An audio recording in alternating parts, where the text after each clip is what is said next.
প্রিয় দর্শক শ্রোতা বন্ধুরা, ডিবেট উইথ রানা চ্যানেলের পক্ষ থেকে স্বাগতম। বন্ধুরা, ডক্টর ইউনূস বাজিমাত করেছেন, তিনি আছেন, তিনি থাকবেন।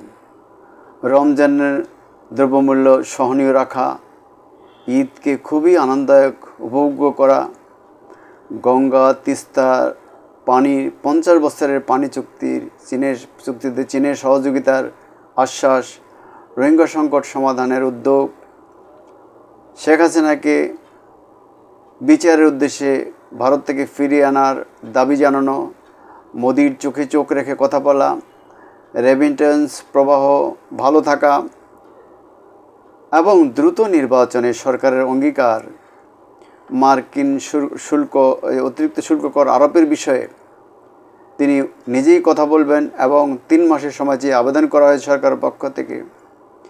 এবং জিয়াউর রহমানের পর, প্রেসিডেন্ট জেনারেল জিয়াউর রহমানের পরে বাংলাদেশে তিনি একমাত্র শাসক যার শাসনকাল মানুষ স্মরণ রাখবে, ইত্যাদি অনেক কথাই বলা হচ্ছে। আমরাও মনে করি বাংলাদেশের একমাত্র নোবেল বিজয়ী ডক্টর মোহাম্মদ ইউনূস অত্যন্ত চমৎকার ব্যক্তিত্ব সম্পন্ন মানুষ, যিনি অত্যন্ত চমৎকারভাবে হাসিনা পরবর্তী দেশের অর্থনৈতিক দুর্যোগ অবস্থা কাটিয়ে উঠতে সক্ষম হয়েছেন এবং তিনি দেশটাকে চমৎকারভাবে নেতৃত্ব দিয়ে যাচ্ছেন।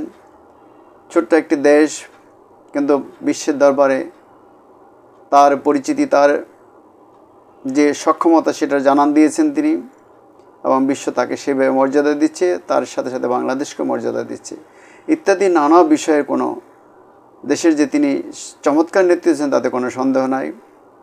কিন্তু তিনিও তো নির্বাচন করে ফিরে যাওয়ার কথা বারবার বলছেন। কম সংস্কার হলে ডিসেম্বরের মধ্যে নির্বাচন, বেশি সংস্কার হলে আগামী জুন জুলাইয়ে, তাও রাজনৈতিক দলগুলো আলোচনায় সিদ্ধান্ত নেবে, এই কথা তিনি বলছেন। তিনি তো কখনোই বলছেন না যে তিনি থাকতে চান, তিনি বারবারই বলছেন তিনি তার জায়গায় যেতে চান, এই জায়গায় তিনি লোক না। কিন্তু এরা কারা যারা প্রথমেই অর্থাৎ হাসিনার পতনের পরে একটি জাতীয় সরকার গঠন করতে চেয়েছিল? জানা যাচ্ছে বিএনপি রাজি হয়নি বলে সেরকম একটি সরকার, বিপ্লবী সরকার বা জাতীয় সরকার গঠন করা সম্ভব হয়নি। এরপর বিএনপি নির্বাচন চাচ্ছে, একটা নির্বাচিত সরকার সংস্কার করবে, এটাই বলছি বিএনপি। সংস্কার আগে নির্বাচনের পরে বা নির্বাচন আগে সংস্কার পরে এই কথা বলাটা যুক্তিযুক্ত নয়। সংস্কারের সাথে নির্বাচনের এটা প্রতিযোগী না, পরিপূরক না।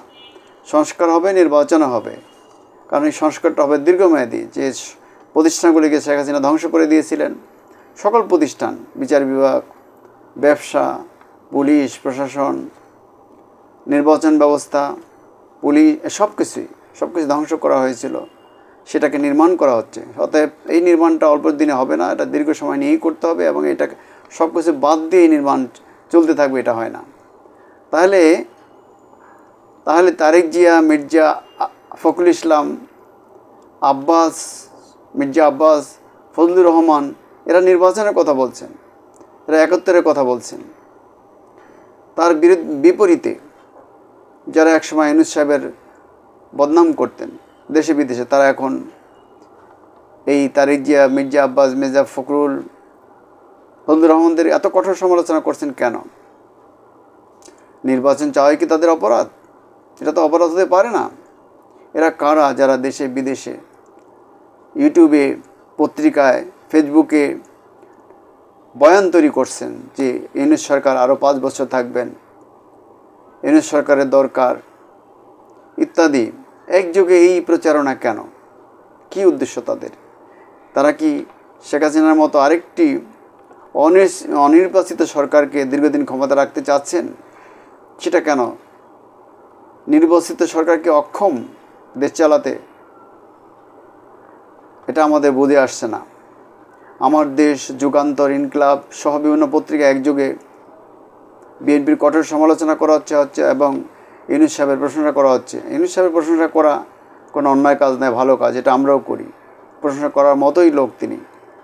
সরকারটা তিনি মোটামুটি ভালো চালাচ্ছেন, যদিও ঈদ ভালো কাটলো, ঈদের সময় অনেকগুলি দুর্ঘটনা ঘটেছে, আইনশৃঙ্খলা পরিস্থিতির উন্নতি হয়নি, পুলিশকে সংগঠিত করা যায়নি, পণ্যমূল্য পুরোপুরি নিয়ন্ত্রণ করা যায়নি, সেনাবাহিনীকে আঘাত করা হচ্ছে কেন? অথচ সশস্ত্র বাহিনীকে আঘাত করা হচ্ছে। ছাত্ররা কি দুর্নীতি করছে না? ছাত্ররা প্রথম যে আন্দোলন যেভাবে করছিল তারা নবগঠিত দলটাকে সেভাবে চলতে পারছে? তাদের তো গাড়ি এবং তাদের শান-শওকতের কথা আসছে এখন। এগুলি বলতে হবে। জামাতের ভূমিকা বলা হচ্ছে না, জামাত কী করতেছে, ব্যাংক দখল করতেছে, একাত্তরের ভূমিকা, এগুলি বলছে বিএনপি। আর জামাত আর ছাত্ররা মিলে নতুন বয়ান তৈরি করেছে। এই বয়ানে কি তাহলে ডক্টর মোহাম্মদ ইউনূসের সরকারের বা ইউনূসের সমর্থন রয়েছে? ওনার কথাই মনে হচ্ছে না, কিন্তু উনি তো ওনার পক্ষে যেসব কথা বলা হচ্ছে, তাকে ক্ষমতা থাকার ব্যাপারে যেসব কথা বলা হচ্ছে সে ব্যাপারে উনি কিন্তু জোর দিয়ে কিছু বলছেন না। আর উনি আগামী ডিসেম্বরে পরবর্তী জুনে নির্বাচনের কথা বললেও এখন পর্যন্ত সুস্পষ্ট কোনো তারিখ ঘোষণা করেননি। আমরা চাচ্ছি একটি অনির্বাচিত সরকারকে যথেষ্ট বিশাল ত্যাগের বিনিময়ে আমাদের বিদায় করতে হয়েছে। সেই জায়গায় যেন নতুন কোনো স্বৈরাচারের উদ্ভব না ঘটে, এটা আমরা চাই। সেই স্বৈরাচার অনির্বাচিত হলেই সেটা স্বৈরাচার হবে তা নয়, আবার নির্বাচিত হলেই স্বৈরাচার হবে না তা নয়। স্বৈরাচার যে কেউ হতে পারে, তবে আমরা অনির্বাচিত সরকারের চেয়ে নির্বাচিত সরকারকেই বেশি পছন্দ করছি। তবে নির্বাচিত সরকারের উপরে কতগুলি শর্ত থাকতে হবে, সরকারকে মনিটর করতে হবে যাতে তারা স্বৈরাচারী হয়ে না ওঠে। অতএব আমরা চাই আগামী ডিসেম্বরে নির্বাচন হোক। নতুন করে কথা আসছে যেন নির্বাচন হলেই যেন প্রধান উপদেষ্টা ডক্টর মোহাম্মদ ইউনূসের কাজ শেষ হয়ে না যায়, তাকে পরবর্তীতে প্রেসিডেন্ট হিসাবে রাখার প্রস্তাবে এসেছে। এটাকে আমি যথেষ্ট সমর্থন করি। ভবিষ্যৎ সরকার যদি সুষ্ঠুভাবে চালাতে হয় ডক্টর মোহাম্মদ ইউনূসকে প্রয়োজন। ওনাকে যে কোনো একটা জায়গায় সম্মানজনক জায়গায় রাখতে হবে সরকারের কাছাকাছি, যাতে ওনার পরামর্শ, বুদ্ধিমত্তা এগুলো সরকার গ্রহণ করতে পারে। অতএব ডক্টর ইউনূস জিন্দাবাদ। জিয়া রহমানের যে প্রশংসা করতেছে, কাল পরে যে প্রশংসা আসছে সেটার জন্য জিন্দাবাদ। আমাদের নোবেলবিজয়ী ডক্টর মোহাম্মদ ইউনূসের জয় হোক, বাংলাদেশের জয় হোক, বাংলাদেশের মানুষের জয় হোক। আমরা আমাদের সামনের দিকে এগিয়ে যেতে চাই, একটি নির্বাচিত সরকার চাই, ডক্টর মোহাম্মদ ইউনূসকেও আমরা চাই পাশাপাশি।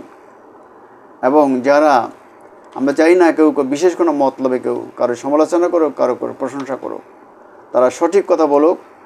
দেশের স্বার্থে যেভাবে সকলে অতীতে কথা বলেছেন এখনও বলুক। প্রত্যেককে আমরা পিনাকি ভট্টাচার্য, তারপর কনক সরোয়ার, ইলিয়াস হোসেন ইত্যাদি যারা ইউটিউবার আছেন তাদের প্রতি আহ্বান জানাবো, আপনারা আগের মতোই সঠিক কথা, সত্য কথা বলুন।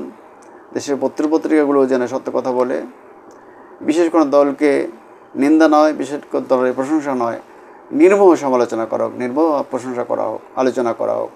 এটা দেশের জন্য মঙ্গলজনক, এটাই আমরা চাই, সবাই চায়, দেশবাসী এটাই চায়। খোদা হাফেজ, বাংলাদেশ জিন্দাবাদ। এবং এই একই সঙ্গে আমার চ্যানেলটিকে সাবস্ক্রাইব করার জন্য আপনাদের বিশেষভাবে অনুরোধ জানাচ্ছি বারবার। ডিবেট উইথ রানা এই চ্যানেলটা আমি কষ্ট করে আপনাদের সহযোগিতা এগিয়ে নিয়ে যেতে চাই। আপনাদের সমর্থন চাই, ভালোবাসা চাই, দোয়া চাই। আমার এখানে আপনারা সাবস্ক্রাইব করবেন, কমেন্ট করবেন, ভালো হলে ভালো, মন্দ হলে মন্দ। আসসালামু আলাইকুম।